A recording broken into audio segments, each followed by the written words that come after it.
Hi! Magandang araw! Dahil nakabili kami ng giniling na karne, gagawa tayo ng meatballs. So, meatballs naman ngayon ang gagawin natin kasi wala na rin akong lumpia wrapper. So, para maiba naman, meatballs. Kasi yung meatballs naman, parang lumpia lang din siya, pero iba yung timpla niya. Kasi minsan, ilalagay ito sa sabaw. Sa ngayon, ang gagawin lang natin ay lagyan ng tocino mix, garlic, onion. Tapos yung ginagamit ko is yung mga spices na dala ng husband ko galing sa ibang bansa. Ginamit ko na siya, mga dried yan. So, yung isa is dried onion, and then yan is granulated garlic. Tapos nilagyan ko ng asin, paminta, sugar, yon, at hahalo-haluin lang yan. Imekos-mekos mo yan hanggang sa maging smooth yung texture niya, at yun, lagyan mo siya ng itlog ng manok, wag yung ibang itlog ha. And then, lagyan mo siya ng konting all-purpose flour para magdikit-dikit siya. Para pag ginawa mo siyang bola. Bola, gaya ng pambobola niya sa'yo. Para mabilis siya gawing bilog-bilog. Ganun pala yun. Bata pa lang ako, naalala ko na yung papa ko dati pag fiesta or ibang araw, gumagawa siya ng bola-bola. So, yung mga ginagawa niya dati noon, kinokopya ko lang kasi naalala ko kasi mahilig din ako magluto.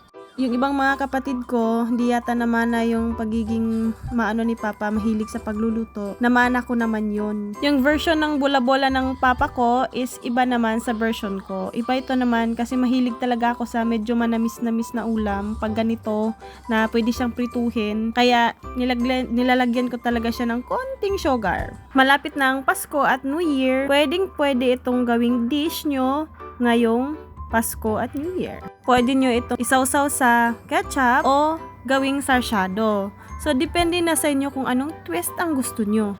Madali lang siyang gawin at saka masarap. Masarap gaya ng pagmamahal niya.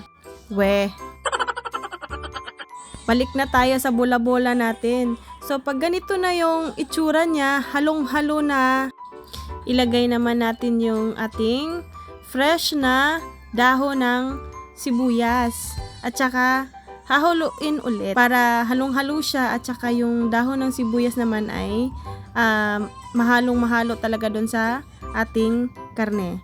At saka, lalagyan natin ng konting flour para, yun na, sabi ko, para mag-bind talaga siya. Konti lang, hindi naman sobra para hindi tumigas yung bola-bola ninyo ha. Dapat konti lang siya, tansyahin lang talaga na saktong-sakto lang yung pagkalagay nyo ng all-purpose flour ninyo. Pagkatapos ng all-purpose flour, ay lalagyan siya ng konting oil.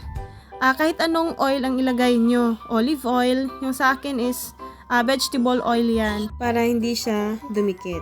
So, pagkatapos niyan haluin, ready to bilog-bilog na siya. Kaya naman, let's go. Bilog-bilogin na natin.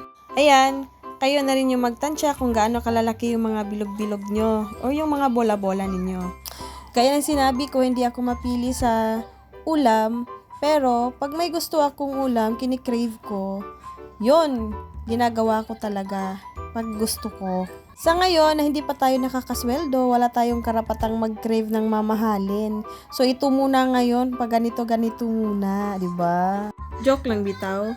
Kung ano lang yung pasok sa budget natin, doon tayo. Kung saan tayo makakatipid, doon tayo. Makakatipid na masarap pa. Saan ka pa nun, di ba? So, ayan, dahil ang bango-bango niya at parang nagugutom na yung mga kasamahan ko dito, nagluluto na rin kami. In-steam ko lang yan. Tapos, i-imbak mo sa ref mo. At kung gusto nyong iprito, pwedeng iprito at i-partner sa mga sabaw-sabaw nyo. Yun lang for today's video. Bye-bye!